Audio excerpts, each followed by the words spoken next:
বিসমিল্লাহির রহমানির রহিম। আসসালামু আলাইকুম ওয়া রাহমাতুল্লাহি ওয়া বারাকাতুহু।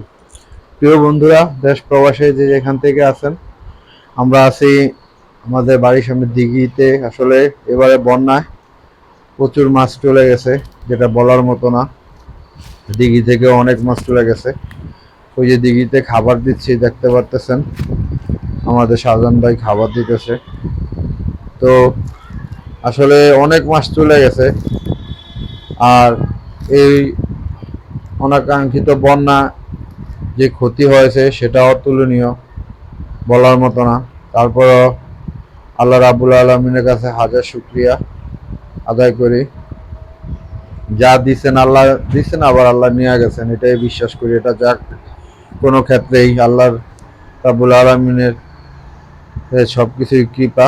তো দেশ প্রবাসে যে যেখান থেকে ভিডিওটি এতক্ষণ দেখছেন, আমাদের সাথে ছিলেন, তো সাথে থাকবেন। দোয়া রইল আপনাদের প্রতি, আপনারা দোয়া করবেন। আবারও সবাইকে বেশি বেশি লাইক, শেয়ার, কমেন্ট করার অনুরোধ করে আসসালামু আলাইকুম।